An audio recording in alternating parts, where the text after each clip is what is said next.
Okay, chemists, today we're going to look at more radical reactions and focus on how we can predict a major product from a bromination or chlorination reaction, again, when we're substituting an alkane and replacing a hydrogen with a halogen. So for example, let's look at cyclohexene and consider all the possible radicals that you would get when you try to do a bromination reaction. Now there's some symmetry in cyclohexene, but we've got these vinylic positions directly on the alkene.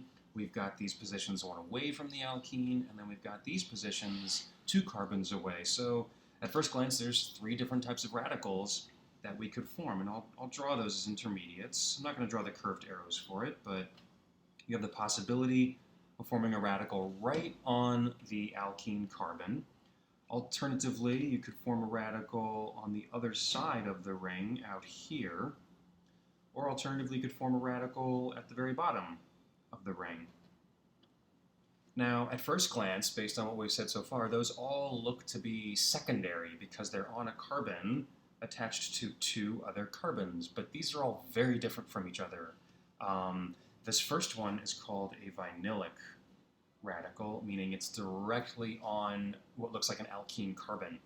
The second one is far enough away from that alkene that we don't give it any special name. It's just on a carbon attached to 2 others. We call this a secondary radical. And the third one happens to be my favorite. This is one away from a double bond, and this is called allylic.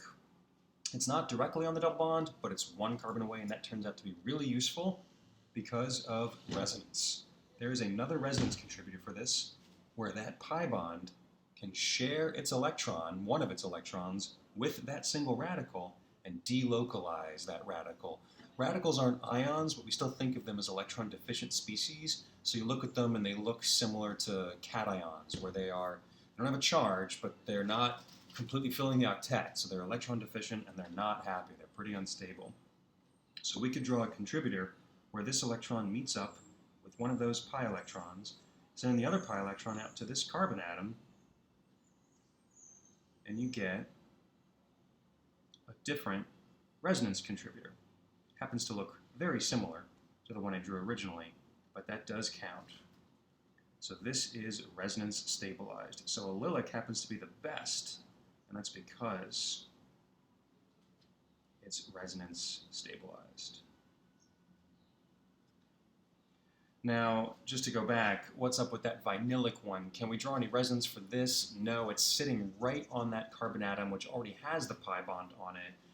The vinylic one happens to be the worst, and there's a little blurb off here to the right that talks about radicals that are on sp3 carbons versus sp2 carbons versus sp carbons, and as you can see, they get better as you get less S characters, so we hardly ever see vinylic radicals or what look like alkyne radicals when we're doing these types of substitution reactions. So that means if I were to do a reaction like this, a bromination of cyclohexene, I would predict that substitution at the allylic position should be major. So my major product would be the allylic product. Major. But it turns out there's something even better than an allylic case, and that's not when you're just away from 1 pi bond, but many. This is going to give us what's called a benzylic position. I'm going to draw all the possibilities in this case. We have here, this is toluene, and if I draw all the possible radical intermediates, I have the possibility of a radical on that methyl, or I could lose an H off of one of the rings right there, one away from the methyl, or I could go around the ring right there, or all the way on the opposite side of the ring down there. I'm not going to bother with one that's right there. That's the same as this one.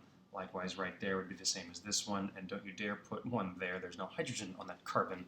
So those are our possibilities, but this is by far the best because of resonance. This is one away from a benzene, and it's called a benzylic. These are all sort of equally unstable, analogous to the vinylic case right above it, but let's show why the benzylic one is so good. I'm going to redraw it. And there are many resonance contributors. It looks kind of allylic at first glance. It's one away from that pi bond. So I can draw curved arrows that show it making a new pi bond and sending the radical down on this other carbon. And it gets inside the ring as a result, and we have that contributor. But we're not done. This can keep going.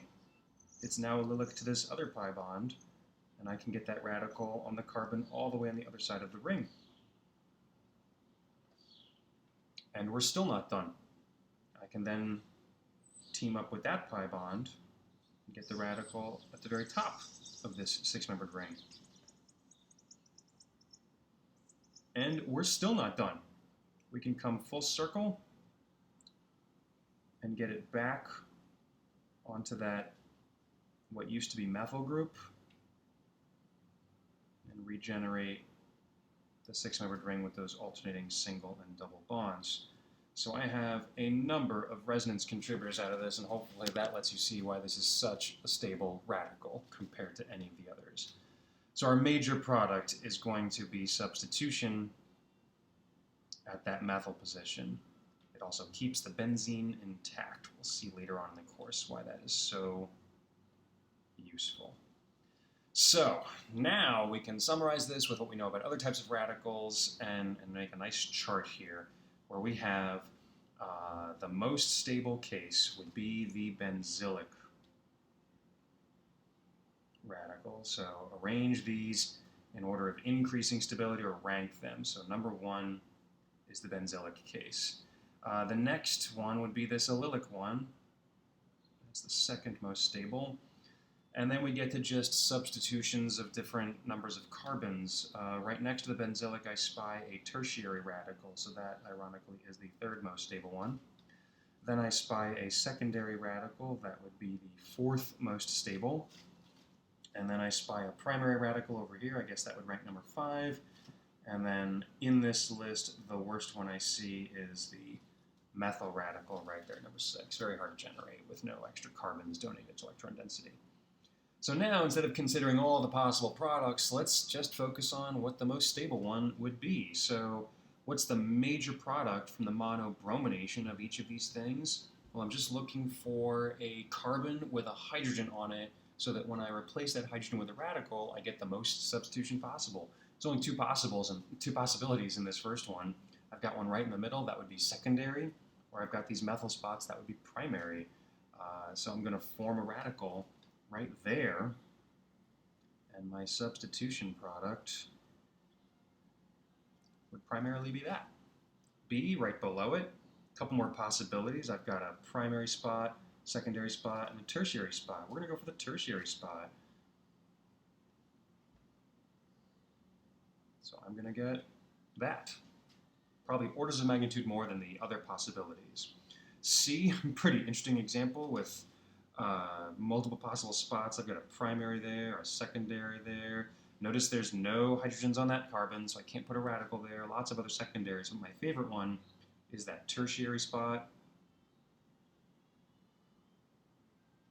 So if I replace that with a bromine atom, I get that. And I noticed I created an asymmetric carbon. So I'm going to go ahead and pay attention to stereochemistry, where that bromine relative to that methyl could be coming out of the page, or it could be going into the page. So you actually have a good review of a pair of diastereomers in that example. So as we go forward and look at substitutions, we're going to start to really focus on the major products now that we know about the stability of radicals as you're looking for things that are resonance stabilized or just more substituted because of carbons around them.